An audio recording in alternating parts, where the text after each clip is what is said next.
Sales, coming to you from Austin, Texas, and today I'm going to be doing an analysis for a beach property down in Galveston, Texas. Now, I do short-term rentals, and I do both lease arbitrage, rental arbitrage, and also we do like kind of co-hosting, property management, if you will, for other owners.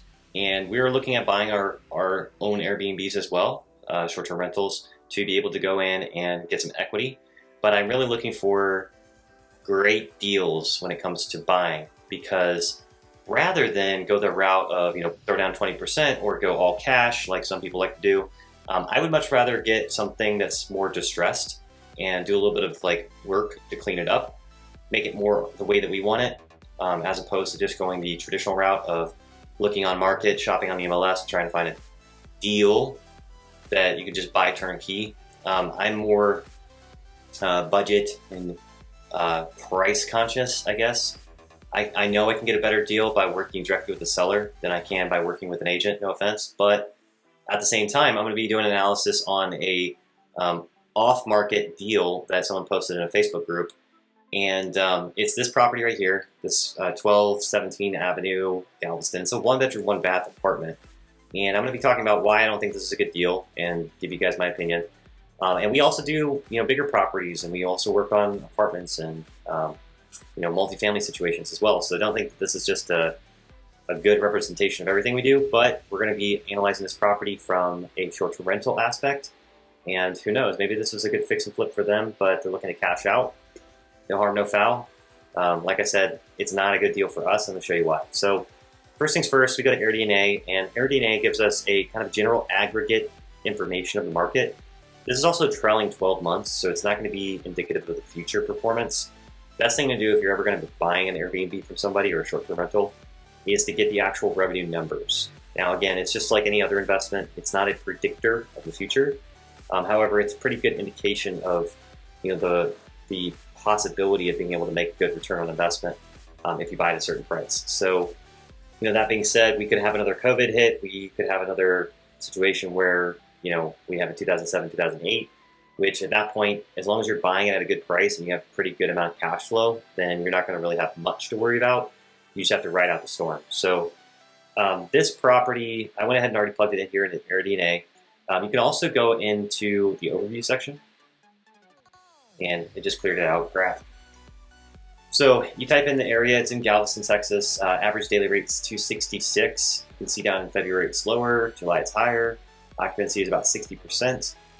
January is super low, and July is really, really high because it's a beach town. Average revenue is about $3,700. Most of the properties are listed on Airbnb and Vrbo, and there's a lot of properties that have their own direct booking channel as well.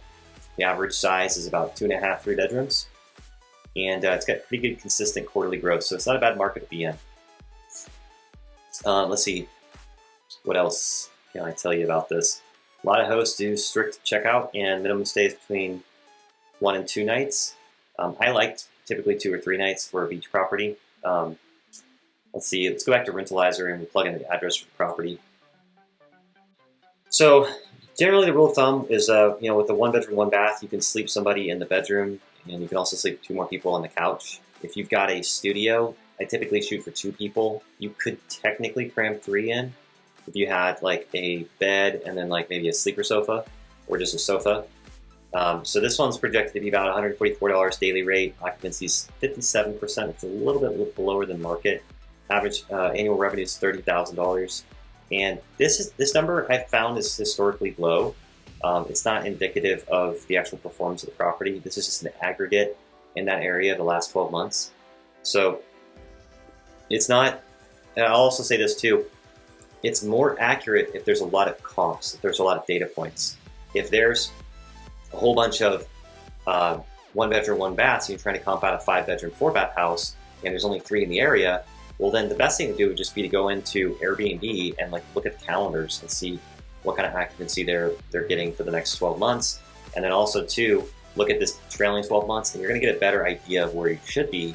If you're buying a turnkey rental, just ask for the data, ask for the actual revenue numbers, and ask for all the expenses as well, because you want to know what's your revenue number and then also what's your net profit, right? You want to know the NOI of the property.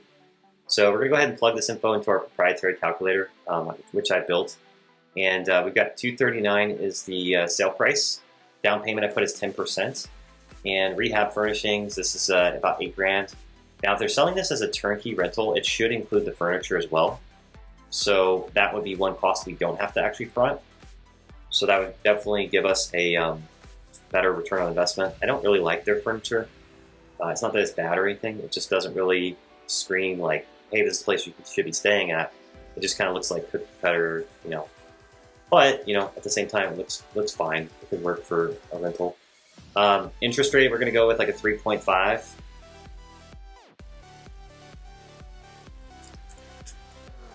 36 months, and our tax rate, I'm gonna guess and say it's 2.1. And our monthly payment is about $1,580. Now, insurance on a property like this, because it's next to the beach, is gonna be higher, and it could be as high as like $3,000 annually. This is a specific type of insurance that we use. It's a short-term rental insurance from a company called CBiz. That's C-B-I-Z. And they insure the property, the structure, the contents, as well as also personal injury up to $2 million. It also covers bed bugs as well as the eviction moratorium. So if we ever have a guest that comes in and stays and they want to overstay, well, first of all, we can kick them out because of landlord rights of the, not landlord rights, but they're called hotel rights. Basically, when you're running a hotel, you have innkeeper rights, that's what it's called.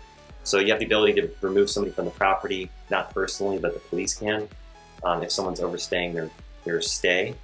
And if you have like a 27-day or 28-day stay, kind of run that fine line of getting tenants' rights. If they do try and squat in the property without paying, then the insurance that we have covers evicting them. So that's always nice to have. And I always tell the people that we work with, the homeowners and landlords, listen, we definitely don't want to scrimp on this insurance because it will cover you if you have a bed bug or pest problem, if you have the guest causes any sort of damage to the property, major damage, if you have huge, like, I don't know, someone drives a car through your house, like, believe it or not, heard stories about that. So concessions is going to be something that we just factor in, you know, like on a nightly rate, usually about 30%, so $50, I'd say. Nightly rate's about $144. And then monthly maintenance is going to be, you know, about 10% of the monthly costs of the monthly mortgage. And then other expenses, all this stuff, maybe all in $200, maybe $100 actually. This is a tiny little apartment. And then cleans are going to cost about $35 a trip. HOA, there's no HOA. So our monthly expenses, our average days rented, total monthly income, cleaner income is not going to be that high. So we're going to charge, actually our cleaner income is going to be, we're going to charge $35 a trip, and then the cleans are going to cost us about $18 an hour, which on these little tiny properties, it shouldn't take that much time. So annual income, 32 grand, total expenses, 22, 28, monthly cash flow, about $500, and annual income, $6,000. Investment is, that's the return on investment, it's ROI. There we go.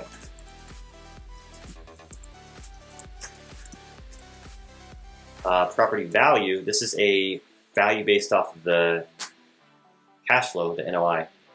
So it puts it at about $100,000. So it's based on a cash flow model, it really sucks. Cash on cash returns about 20%.